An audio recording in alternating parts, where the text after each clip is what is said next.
For many Arab families, marriage was never just about love. It was structure, stability, identity, and duty. It's a way to preserve our culture and heritage in a very uncertain world. But then life shifts. Migration happens to the new world, and that same marriage is placed inside a culture that speaks a different language. So what happens when two people carry both worlds into one relationship that we call the institution of marriage? Because when tradition meets change, not in theory, but in every aspect of daily life, things has to change. So today, we are going to have this exact conversation by sharing with you guys how we got together 35 years ago. Me, as a woman rooted in tradition, and my Egyptian darling, Dr. Ehab Abd Raheim, a man shaped by both heritage and a mere progressive lens. We did not build a partnership, a marriage, a friendship. We actually reshaped it. We are going to share the tension, the growth, the sacrifices, the good times, the sad ones, and what it means to stay connected when the definition of marriage itself evolves as Arab immigrants in the New World. Welcome back to another episode of Chatting with Slava the Jordanian. I'm your host, STJ, and today I'm back with one of my co-hosts, Dr. Ehab Abd Raheim. So we thought about, since our anniversary is around the corner, and we've been going through a lot in the 35 years we've been together, to share with you guys some of the challenges and to paint a picture what would people like us coming together from two different worlds. Remember, Ehab was born in Shubra, Cairo, Egypt, and he came to the United States when he was 2 years old. I was born and raised in Saudi Arabia, in the heart of a very conservative culture, which is an Islamic culture, which is a Wahhabism culture in Saudi Arabia. My dad is Palestinian, my mom is Jordanian, but I have discovered lately that my mom's ancestry way back came from Haifa, Palestine. So I am 100% Palestinian by blood. But of course, I was born and raised in Saudi Arabia, and my parents were born in Jordan. I came to the United States over 35 years ago, almost 38 years ago, to go to college. And that's when I met Ehab. I think I was 20, he was 20 and a half. So we were very, very young. Although he's Arab Muslim and I am Arab Muslim, we grew up in a very different environment, and our values and our belief system were somehow different, with our own touches of change. So thank you, Ehab, for coming on today. Thank you. So let's start with you as a Egyptian Muslim. Your parents immigrated to the United States in 1970. The Arab male definition of marriage is different than the female definition of marriage. How would you define marriage as an institution? And do you actually believe in the concept of marriage? Because, just to remind the audience, you're the one who called off the wedding for so many reasons, has nothing to do with me, which we will get into. Sure.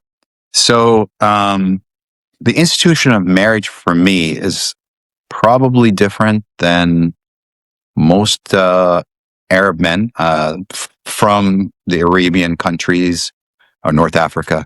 I just thought that, if I want to marry somebody, it's not going to be arranged. It would be somebody I meet, and it would be my free will to choose the person.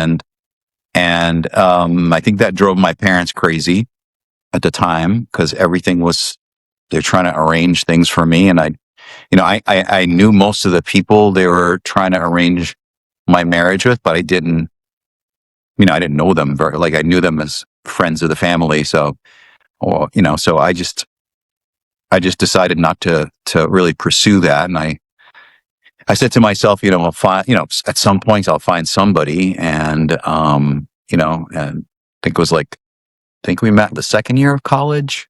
I'm trying to remember now, second or third. Maybe so it was my first year. It was your second year, or it's a third year? It's 1989. Yeah. 86. Yeah, I started in 86. So yeah, the third year. It was my third year. So I met you in my third year. Okay, so as a reminder, let's just, before we go further into the conversation, because I just want to make sure that the audience and our listeners get especially if you guys are newcomer to our channel and to our podcast, I have escaped 3 arranged marriages in Saudi Arabia. 2 were members of a royal family of the Saudi Arabia, and the third one, he was the heir to the Procter & Gamble company in Saudi. So he wasn't a royal family, but he was from very, very affluent family on the west coast of Hijaz in Saudi Arabia. So, let's talk about why you're against arranged marriage, because as a reminder, forced marriage is different than arranged marriage. So why were you against 2 families coming together and bringing 2 people together in the hope that they can consummate the marriage and be happy and live, happily ever after? So for me, the people that we knew that were friends of ours, I just considered them friends. I never thought that it can go further than that. And I understand the arranged versus, forced. Nothing was forced at all. It's just that, my concept back then, I think now arranged marriages, I learned more about it as I grew older. I understand it more now, but back then I thought back then an arranged marriage kind of was forced, but not really. It was more like, you don't get to know the person and you kind of meet them a couple times and then you're going to get married or engaged, right? And then you get married. So I wanted to get to know somebody, but what I know now is, I believe, if I have this correct, is when they do arrange a marriage, they do get to know each other. A really good, reason why I kind of learned this, I watched my cousin's daughter.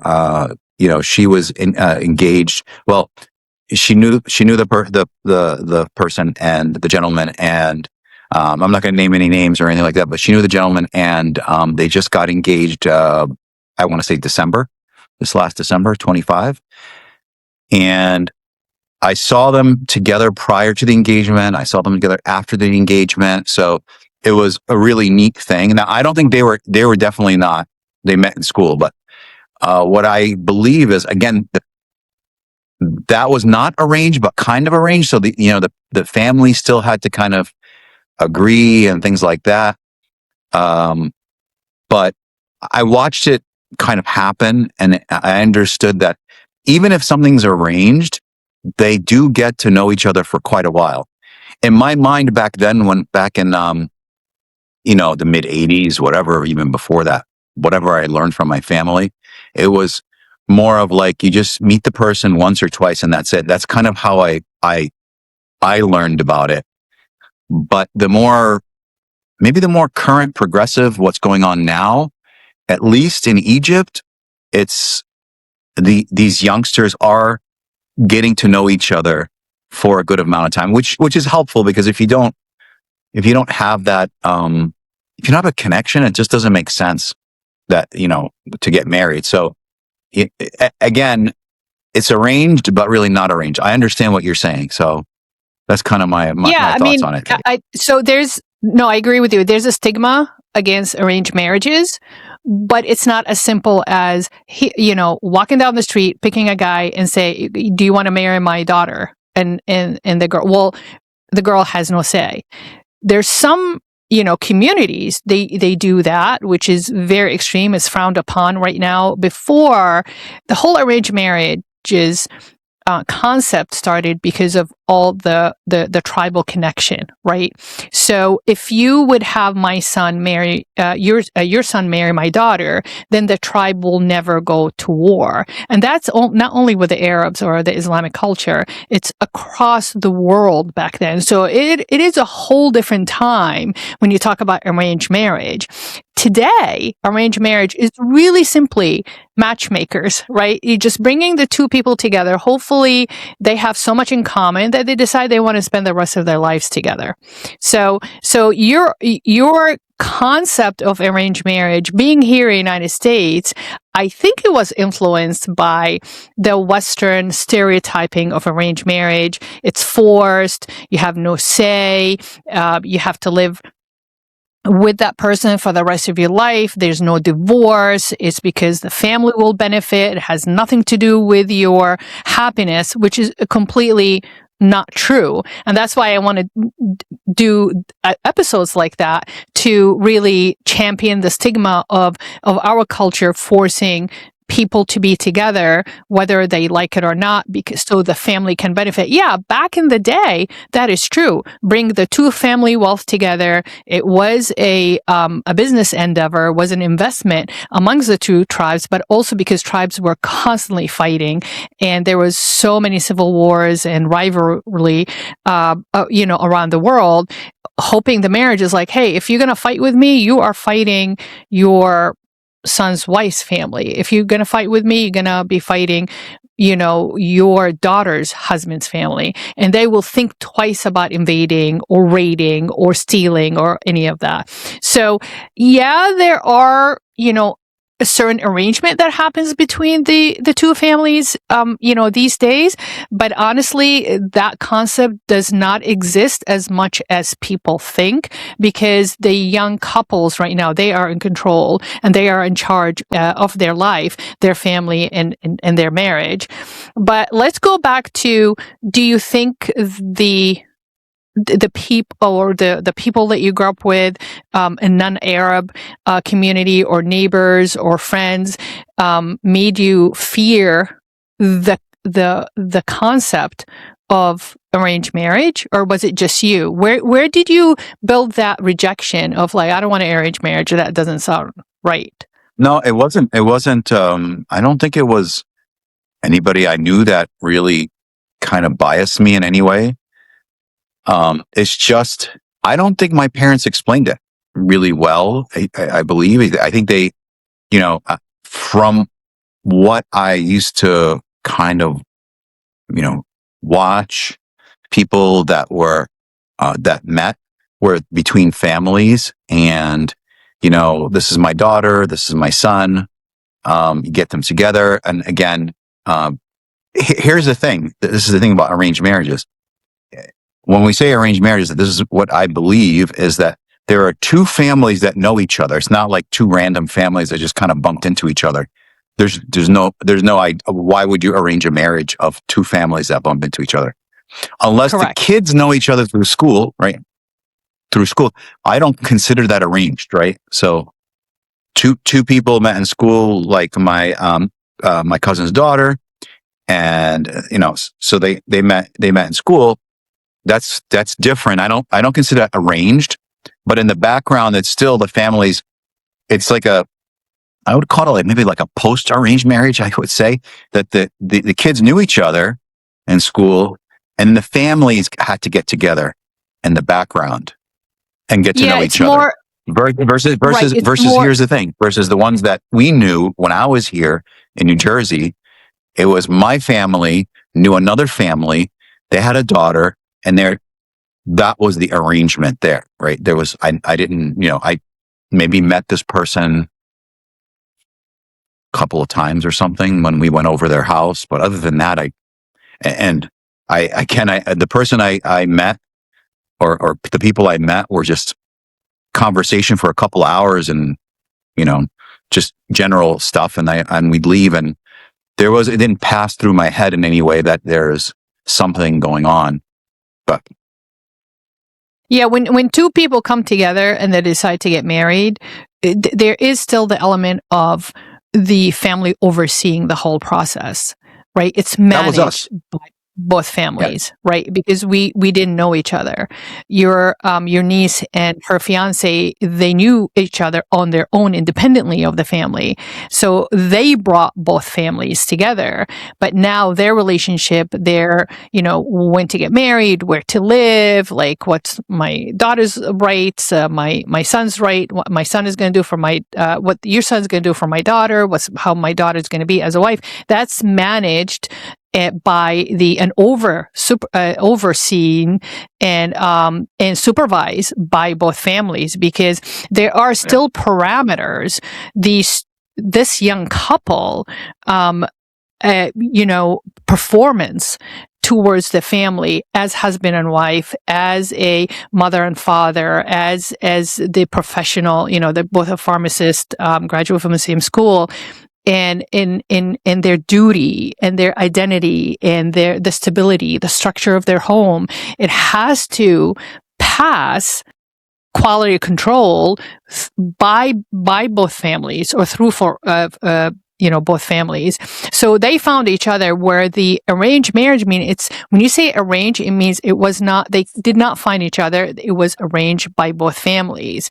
That can be a little bit more not restricted, but more structured, because then the families start the whole idea, the couple take it on. If they decide, like, okay, yeah, we like each other, then still get supervised by the families until they get married. Even after you get married, like the way they raise their kids, where they're going to live, what they're going to do with their career, who's going to support so and so, who's going to provide for so and so, so the family is still very, very much involved. Perfect movie. Speaking of movies, because we like movies, perfect movie to really describe that is My Big Fat Greek Wedding. It's exactly what the Arab families, it's all about. It's not arranged marriage. They will throw a lot of, recommendation. If the girl doesn't want to marry, she finds her own. The family is still involved. So, what's your belief? So two people find each other. They found so much in common. They fall in love. They want to be partners in life. Do you think they should get married? Because at some point you called off our wedding. Can you share with the audience why you called off our wedding? No, I didn't call off the wedding. No. That's not true. What I did was I was calling according to your off dad, you did. Yeah. Or no, I didn't call off the wedding. I called off the reception. It was different, right? The reception. We were already married, right? So it was just the reception that was costing my dad a lot of money. That has nothing to do with, so we were already married. All we were doing, we're having a reception for people. And to be honest with you, I'm going to be very honest about receptions. I think they're it's not worth anything. It's a waste of money. And the reason why I say that is I know you get memories, but it's only 3 hours of memories versus a lifetime of memories with your partner, right? There's a difference. I mean, it's great. You get to dress up, you meet people.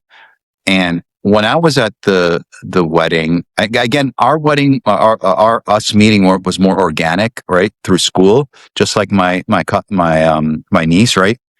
That was organic, right? So we developed a lot before we even got to the point where we're getting married. We were engaged. We had time. We got to know each other. And then that one reception is that I didn't call off the wedding. I just called off the reception. I didn't call off anything. I believe that, I know a lot of people love weddings and they love to do that, but my dad was the one that was paying for it, and I didn't think he really should have paid for it. And, but he wanted to. So it's not like, again, when he said I called it off, I didn't call it off. I didn't want him to go through the financial, and it was very financially difficult for him, to be honest, really. And so do you mean that it because financially you wanted to give your dad a break, or is it you don't believe in spending, regardless, you don't believe in spending that kind of money on a party for 3 hours. You want to like focus on the sentimental part of it. We're married, move on, let's just start our lives. Yeah. So here's a great, for instance, right? Let's say my dad was wealthy and he wanted to do it. I would be okay with it. It's fine to do it. I don't mind. It's the reception part. For me, it's a give or like, it's fine. We can do it. It's just, who's it going to benefit? Who's going to be happy from it? And a lot of people that are involved in the wedding, families, friends, they're the ones that really enjoy the wedding. I believe, in my opinion, I enjoyed it, but it wasn't like how much like my mom really loved the wedding. So it's a very big feeling for her because I'm her only child getting married. So she loved that reception. I think the most of all of her and I would say my your grandmother, Nina Daulat. You are the only son to her eldest child. That was huge. Yep. So those two, like I said, I was mentioning her just now. Those two, my mom and my grandmother, huge for them, huge. And when my dad said, don't worry about the money and stuff like that, he'll deal with it. I understood. It was not an obligation for him. I don't want to call it an obligation, but he wanted to make my mom happy and my grandmother happy. And I think it made him happy in a way. Your dad, it was your dad was very duty thing for my dad. Yeah, he was very responsible, dedicated family man, and he wanted to get that done. Yeah. So my mom and my grandma, when it happened, my mom and my grandma were like super excited. Even my cousin too from Maryland, she was super excited for me, but other than that, it was just like, I mean, even my cousin, my dad's cousin, he was, he just came, it wasn't like anything. I'm sure he enjoyed it, but, it wasn't like, whoa, this is something big. I think again, my mom and grandma just were really, it was a big thing for them. Big. It was huge. It was. Once my dad told me, it's okay, whatever. I didn't want to disappoint them, my grandma and my mom, because to them, I know my mom called me about it and we talked and she goes, it's okay. I'm like, all right, that's fine. We can do it. I mean, and she was like, yeah, Slava's ready to go. And I'm like, all right, let's do it. Let's go. But that's all you needed to hear. Slava's ready to go. Yeah. Ready to go. So let me ask you this. If we had a daughter, would you talk her out of having a wedding? So here's my thing about that. If I had a daughter, and here's the wild thing. Now people are spending $50,000-$100,000 for a wedding, right? I would tell my daughter, hey, listen, I'd rather give you this $100,000 for a house, right? A down payment for a house. I'd pay a down payment to a house, and then we'd have something small, like a nice, reception. Not reception. I say like a nice party, close family. The two, both, our family and her family, and that's it. There's no need to have, spend all that money. I really think. Funny you said that because that's exactly what my dad told me. He said, why are you guys spending all this money? Just take the money, buy a house. And I said, well, Ehab is the only child, and his grandmother Nina Daulat came from Egypt. It's not that simple, Dad, because, my dad was very practical like that.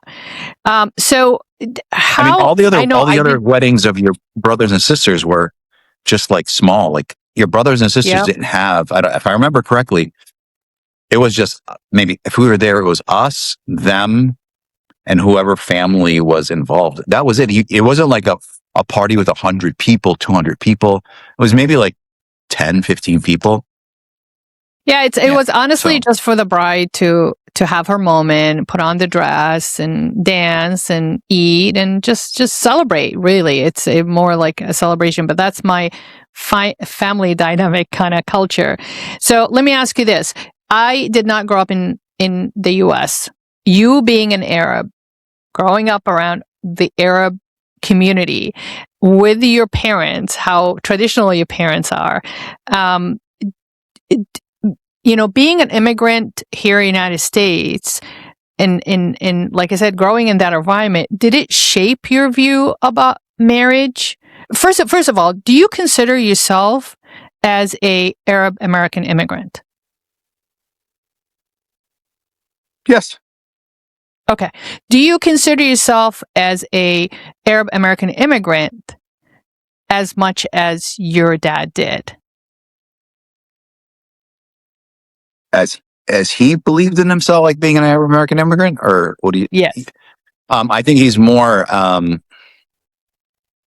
the concept of like being an American for him was like bigger, right? Like because he came from Egypt and he came here for like a new life and stuff like that. I was already living here, so I mean I would consider myself more American, right? With Arab roots background with my family, so and I grew up here, so I consider he's more Arab American. I'm, if you say it the other way, American Arab, maybe would be the way to say it for me. But yeah, even though I came when I was 2, it's hard for me to say I was an immigrant. Like I came because my parents came. Like I didn't, there's a lot of people we've met that have come here for school and came on their own. And so it's a very different, that they immigrated on their own. So my dad is the one that came on his own with my mom. So I came along for the ride, right? So I was so there. When your dad talked to you about marriage, what did he say? Like what are the words that he chose, and the belief, and how did what kind of belief system did he play upon to explain to you, now you are in high school, hopefully one day you're going to get married, go to college. How did he put it? Like, because when you explain, when you explain that concept from the lens of being not even just, an Arab immigrant here in the United States, and talking to somebody like you who grew up here as the first generation immigrant, not first generation American immigrant, but first generation immigrant, how did you perceive that? Like what did the communication look like? So my dad never spoke about it, really. That wasn't him. It was my mom. Your mom did. Not my dad. No, my dad really didn't my dad was completely not involved in anything like that. He never spoke about it. He never taught me about it. He never really discussed it, except, just here and there maybe. But my mom was the one that was really the one that was probably the driving force of whatever she was trying to do for me to get married, me to meet somebody that she knew. My dad knew them too. It wasn't like she knew the family. My dad didn't know them. It was both of them knew them. But my mom was like, I'd call her the matchmaker. My dad had nothing to do with it. He had zero to do with it. She was a matchmaker for everybody. Forget what she did it. Yeah, she did it for all the women, even she'd know some men from families, young men, and she'd know the parents, and she would match them up with somebody else. So, except you. Yeah, no, actually, she did have a big hand in why we ended up together, but that's a whole different episode. I think we mentioned it in a couple of episodes. So let me ask you this. Yeah, she was. She's the one who implanted the idea of proposing to me. Remember? Yeah, that's what we talked. Yeah, we definitely talked about that in the last couple episodes. Well, she was under the impression you had no interest at all. Yeah. Did you tell her that? Initially, I might have. I don't remember. I think I did initially. Yeah. It's been that long, Ehab? It's been that long. It's been a long time. Man, I don't remember what I ate yesterday, to be honest with you. I literally don't even remember our wedding, like except that no, I didn't eat. That was one thing I remember. Don't say that publicly like that. That's sad. Do you remember that? I mean, you remember. You have a good memory, but my memory's not that good. Of I course just remember do. not eating. I just remember not eating. That's all. You've been Which saying is this for irritating, but 35 years. I hated that part of it. I hated it. And it's funny as my dad paid for it and I didn't even get to eat there. It was everybody else You at the party got to eat. And that's another thing about the weddings is if you don't take care of the bride and groom, eating, like we sat there and they brought food to us, which was like appetizers, things like that. But when the main food came, everybody got their food. We were still sitting there because people kept on coming up to talk to us. So we couldn't get up to get our meal because I think it was a buffet, if I remember correctly. So, but yeah, I mean, if it was, that's reality another check. thing. Wedding is not about you. It's about the guest Yeah, and about the bride. right. That's what I said. That's what I said. But Yeah. that, ladies and gentlemen, that's Ehab's relationship with food. It was more important than actually the wedding. So let's move on because we can go on and on and on down the rabbit hole. So let's talk about our marriage. I just want to get your insight. I'm not going to go too deep, Ehab. Don't worry. Mm-hmm. Yeah. Insight of when the two Arab, people come together, because you would agree that you are a moderate progressive and I am a moderate traditionalist, right? So I'm kind of in the center and you kind of in the center. So you're progressive, but you're not that extreme progressive. So where do you think that our tension, because, we just knew each other we knew each other for 2 years through mutual friends and my brothers, but actually intimately we had the time to sit down and go out to dinner and talk about life and really dig deep into our belief systems and our value, comparing notes and so forth. And then we got engaged after that. So where do you see the tension showed up mostly when you found out that I am more a traditionalist than you are?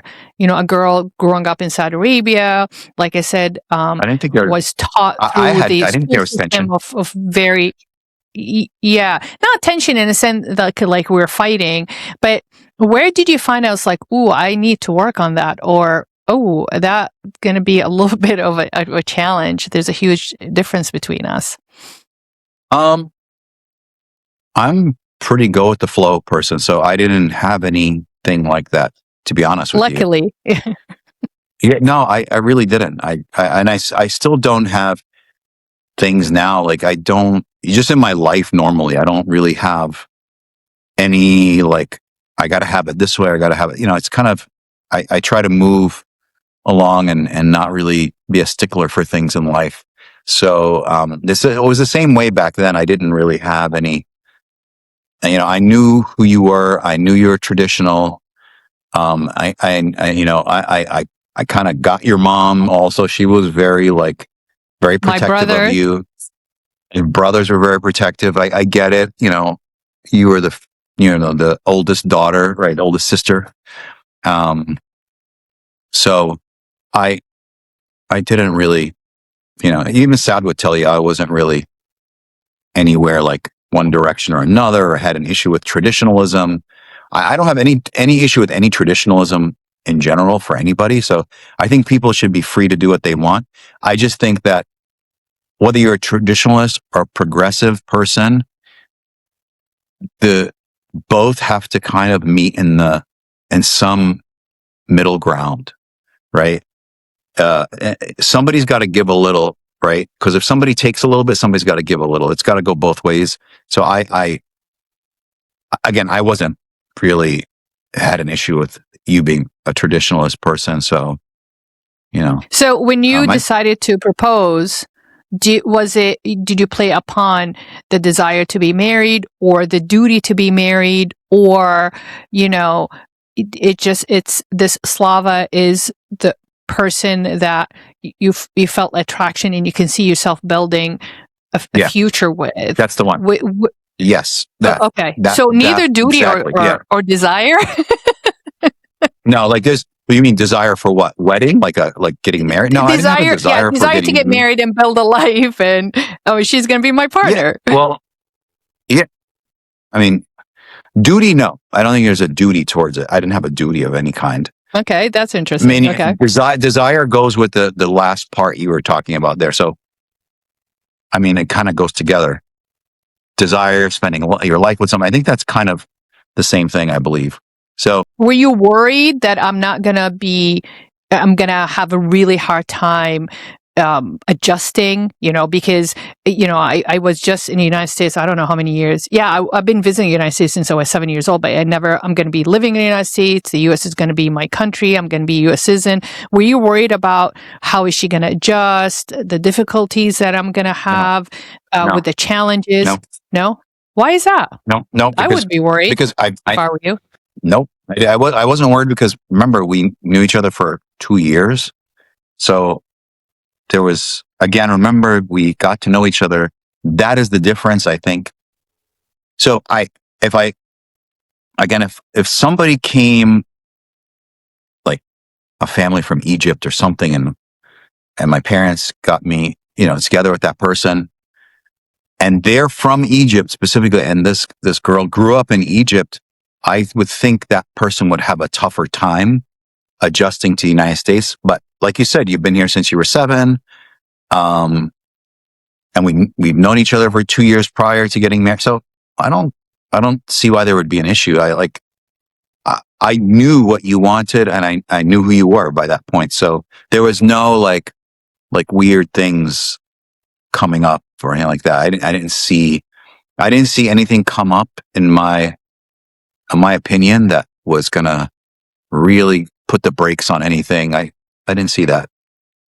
No, I agree with you. I wasn't worried. I never really I didn't lose sleep over the fact that, I have to acclimate, acculturate with the U.S. because, like I said, I've been visiting the United States since I was 7. But that's a whole different. I was coming here vacationing and having fun, and everything is paid But for. you went to Now school here. I'm building you went up. to school. Yeah, I'm building up a family and marriage. I mean, marriage to me was part of my blueprint. We grow up. It's different when you guys are here. Yes, some of the Arab families, some Arab communities try to get you conditioned for it's inevitable. It's going to happen. You got to start thinking about it. You got to take it seriously. Back home, it's like that times 100. Do you know what I'm saying? It's really engraved in our psyche. That's the last thing you're going to do. Get married and be happy. Get married, be happy. But I agree with you. I wasn't really worried about, I was more worried about like how I'm going to navigate through marriage because, the challenges that I saw with my parents' marriage as a couple. And I knew that there's certain things I did not want to repeat. There's certain things that certain mistakes I didn't want to master. I learned from mistake. I don't want to do this. I want to do that. I'm going to do things differently. But it was, I think, very helpful that you had meeting your parents. You had the Arab culture, upbringing, meeting your parents, but also at the same time you're more Americanized. That made me feel so comfortable. It's like, okay, he's have the best of both worlds. How do you think we navigated through marriage with our power struggle? Because we're both very strong personalities. And I'm very extroverted, task-oriented, people-oriented, and you're very, in certain situations, you're a scientist, you're very extroverted, task-oriented, but also you're introverted, task-oriented as a scientist. So it can be, you exude that kind of power, getting stuff done, and you're result-oriented. How do you, just for sharing with our audience, how do you think we navigate that power in our marriage?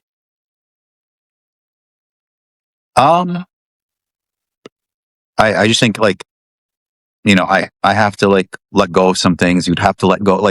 So we have to kind of agree on certain things. I mean, obviously we're going to disagree on things. I'm sure it's happened in the past with us, but, that disagreement, whatever it might be, agreeing is great that we're done, right? We agree on something, but if we disagree on something, we have to come to some kind of a conclusion where we're both happy in some way. So, that's the way I see it. I don't think there's again, like I said, there's always a middle ground for everything. There's not, you know, even though you might have a very strong opinion of something, I think you kind of would migrate to the middle to meet me on certain issues. And I'm trying to remember what would be something was. Well, I mean, we talk about a lot about very much more into very much more spiritual, for example, and you're not so much spiritual. You do believe, but you're more science, fact, logic oriented. I am more, like I said, spiritual. Meditation, being in stillness. I don't know if you got spiritual. Did you get? I'll say your spiritualness came later in life. It wasn't when we were young. Well, I was always spiritual, but I feel now I am more because I am slowing down. I agree with you 100%. I always, you probably don't agree with me, disagree with slowing down, but in my inside is slowing down, not my outside. My outside is crazy. But also what happened to me is, I don't know if you remember, 2023, after your father passed away, Allah yarhamu yahsin ilayh, may he rest in peace, that shocked my core. Losing him, I don't think I ever got over it. And losing him felt like my world, which is the stability of my grounds, actually split. And I feel like I fell through. Because your dad, I'm going to get emotional. Your dad was my anchor. I loved your mom. Your mom is my best friend. Yeah, and Ehab, I miss her so much every single day. Losing her was horrific and very traumatic, and such a tragedy to me and for me. But I think because your dad was still there, and your dad, for me as a moderate traditionalist, that was the father figure. I lost my dad in 2014, so he was still there. He was okay. My dad is still here. My dad's still here. My roots are still here. When we lost him, and the way we lost him too, that made me really sad. I literally felt my world, which is the solid ground that steadies me, just split in half, and I fell through.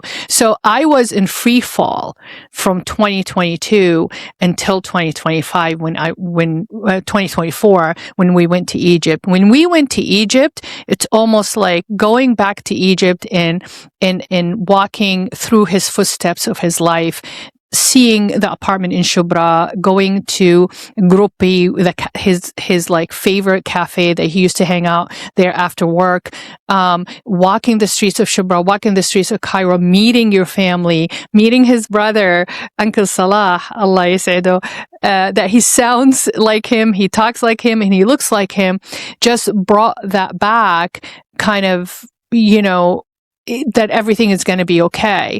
And since that trip, when I came back, I really wanted to, manifest my spirituality by going back to and actually practicing spirituality in a much stronger way and very public way, the way I am. But I always been spiritual. I always, been still in touch with that, but it wasn't like a background noise. Now it was behind me. Now it's really in front of me right now since I lost your dad. I hope that makes sense. That makes sense. Yeah, it makes sense. I have a different like whole framework on loss and stuff like that, because I look at it as, I wish everybody could live forever, but it doesn't ever happen like that. And scientifically, and I'm glad it's impossible. And then the way we remember our parents and our family members that we lose is just through memories, right? So we just gotta remember the things that were good. We have photos, which is nice now. Back in the day, there was no cameras, like 400 something years ago, but now you have photos, you can look at them and remember them. You videotape them, you can hear their voice and watch them. But I'm a more practical person on that scale of like death when it comes to that in family, and I don't look at it as a way of, really breaking me inside or anything like that. I look at it as like they had a good life. My dad had a long life. Obviously we all wish he could have lived longer, but that kind of thing is, in my mind is hard for me to really like say it, like it crushed me in some way or something like that. Is because again, like you said, I'm practical, and I don't look as death as like it's like an end to everything. I think that there's something probably after this. I don't know. That's where I kind of, it becomes hazy for me. But And it's not to me. I agree with you. It's not an end of anything. To me, it's a loss of presence. So when I wanted to, I still do it. I wonder what Ehab Abd Raheim will think about what's going on, what just happened to me today. I want to grab the phone and pick up the phone and call Ehab, but she's not there. You know what I'm saying? So becoming more, or taking my spirituality to the next level, helps me get in touch with them spiritually. You know what I'm saying? Because I know that physically and presence wise, they're not here. They are present in a very different form. So spirituality, and I don't know when it starts. I think it was the calling when I went, and the calling when I was in Egypt, when I went and prayed for the first time in 38 years in al masjid, in the mosque of Amr ibn al-As mosque. That was it. I just I just traveled back in time, and I realized that I was missing that feeling of connectiveness in such a holy place.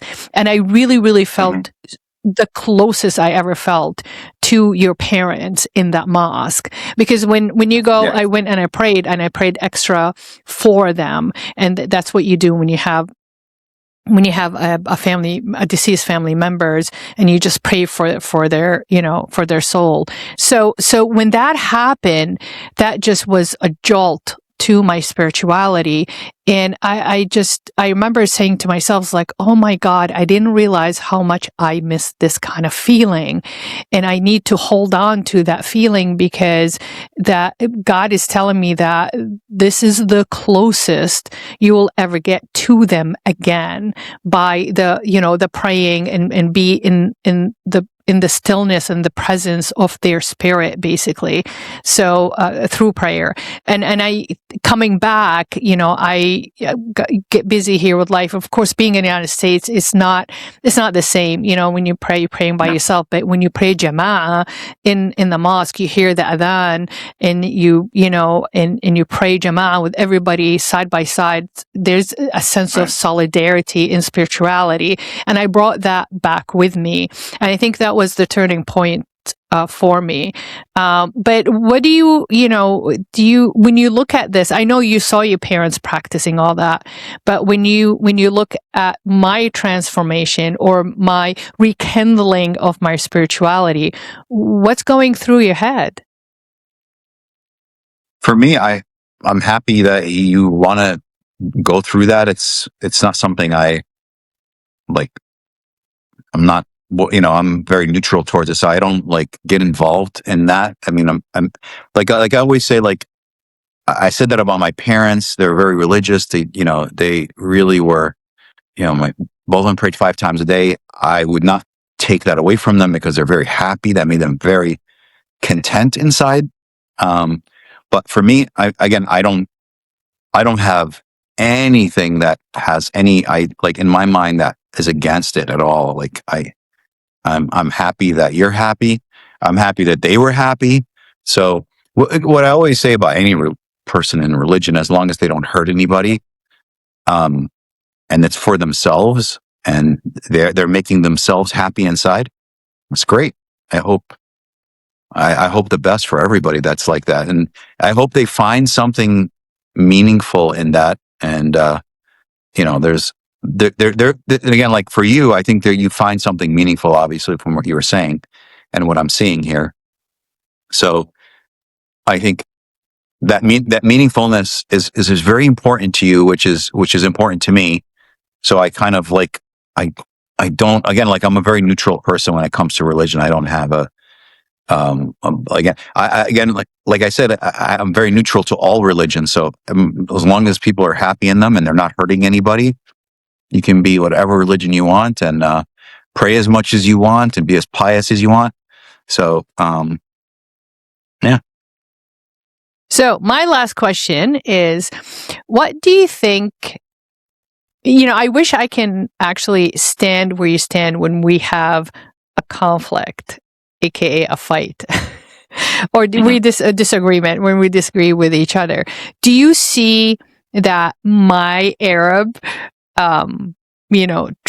traditional? I didn't finish that question. I don't even. Yeah, you don't have to finish it. I know the question is. Go ahead, finish the question.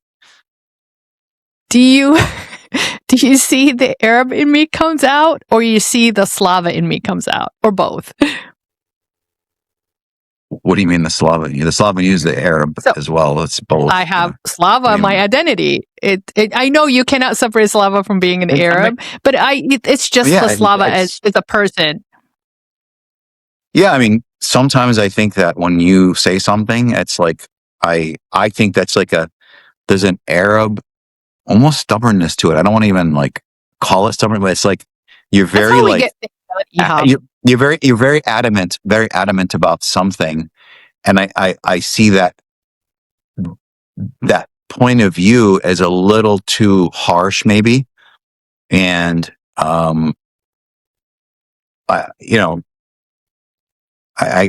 there are certain times I can't even soften that point of view. It's hard to, so don't even try. I would have, I would have to like bend to it and just kind of like move with it. But there are times I would have to say something and I would say it, and you might like it, you might not, and that's the way it is for me. I would have to, I would always have to give you my point of view. Sometimes you don't like it, and I've seen it in the past. You don't like my point of view on certain things, and I get it, but that's my point of view. So it's the same when you have a point of view. I have to understand it too. Well, because the way I see it, like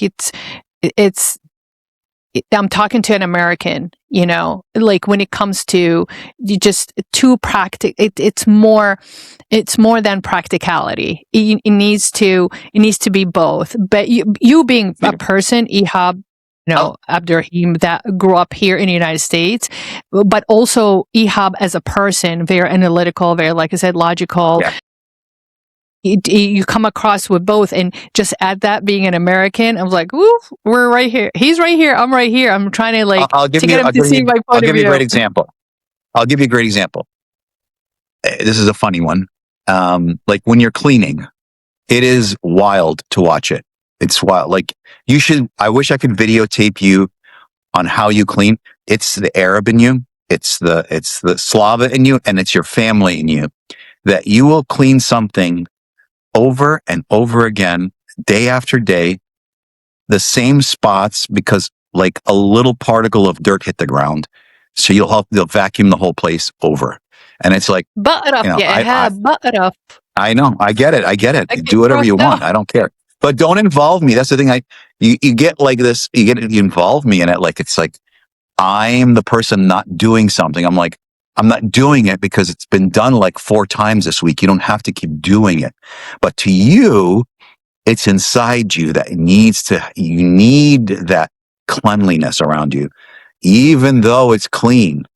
But that's okay. Your dad liked it. Your mom liked it. I see that. See what I'm saying? I get it, but I'm not going to get involved in it to clean every few hours. I'm not going to do it. You can keep saying it to me, but I'm not going to do it. So there's a point like where I end I get it. Once a week we clean the place. We did it. But 30 minutes later or hour later, you might see something happen, or you see something on the ground. You'll get the vacuum and vacuum it up again. And then, maybe later on that night, you'll see something, you'll vacuum it up again. It's like, but that's okay. That's something that you do. It's fine. It's all I gotta say, my mama and your mama will be so proud of me. They would be. See, look how proud of you. Look how proud you are of yourself of the cleaning. I'm proud of you too that you clean all the time. But I just think that I the love the you for cleanliness that. thing, I like, love you. That's what makes you so wait, special. clean Yeah. all day, all night. You're awesome. Clean, Yeah. clean, clean, clean, clean. Right? Remember that song? Yeah, and I did work in a daycare, and I was a full-time nanny, so Yeah. that song is always in my head. I can't Clean, believe clean, clean, clean. I don't even know how you worked in a daycare wiping these kids' butts. Like, you get disgusted by everything. No, but they're so precious, and I have to keep them clean. So I know. because it's the reward after the reward that they I feel swear to so God, if fresh you could and if you clean could and rub a so good. if you could wipe a kid down with a Clorox wipe, you would, to keep them Oh really yes, clean. I would. Totally. But Especially being in obviously, it would hurt dentistry them. for But 27 years, oh my God, cross-contamination, what I've seen. yes, Anyways, but here we are. So thank you for that, though. Thank you for the validation and empowerment and keeping up with me. of cleaning. And I'm a really good cook too. And I clean after myself, by the way. Yeah. No, the food is great. Yeah. But no, seriously, I believe that marriage is all about translation between cultures. You know, I mean, we are the perfect couple that we do have a lot in common, but we grew up very different. So we almost like brought to this marriage two different cultures, two different point of views. So the two cultures, different expectations, different versions of ourself. Because, you know, you grew up in a certain way, I grew up in a certain way, but when we got together, I think we redefined our identity together. Like, me with your parents are different me than when I'm with Ehab. You are with me, you're different than when you're with your parents, or different when you are with your friends. And you see it now with, you know, going back to your family in Egypt. Me with your family in Egypt, completely different than you with your family in Egypt, and different than me. So it is, you know, it's fascinating how you grow up, and every 5 years, everybody changes too. But do you agree with that? Do you agree with that statement? What, the statement? That you when you get married, you bring in the two cultures together, and there is of course, yes, yeah. You know, and you learn different tools to translate your identity. You translate the language, your body language, how you express yourself, how do you explain yourself, how you justify my cleanliness and my OCD being clean. Yeah. You know, so, but that's marriage. That's what marriage is all about. So we have reached the end of our hour. Do you have any advice for Arab young couple here in the United States? Should they get married or should they not get married? I mean, get married, definitely, if you want. But the most important thing between the couples is flexibility. I think that's the one word I would say that needs to be there in the marriage. If there's no flexibility, there's going to be a problem, big time. Yeah, and give you each other. If neither person is going to be flexible, or if one person is more flexible than the other, then that person being taken advantage of, I think. You know, absolutely, in a way. But that's the way in every relationship, right, Ehab? I mean, we get challenged all the time, even at work, not being, you know, some team members not being flexible, and you know how that always ends up. So we have reached the end of our hour. As a reminder, these episodes are uploaded weekly on Spotify, Apple, and YouTube by the Mindset Mastery Moments. So if you have enjoyed this, please like, share, and hit that notification bell. That way you won't miss any episode, and it is for free. Remember, this episode or this series is sponsored by humanity and supported by Everyday's People Stories. So please find us, join us, support us, and as always, be kind. Thank you so much for watching and listening. Hope to see you next time. This is Slava the Jordanian.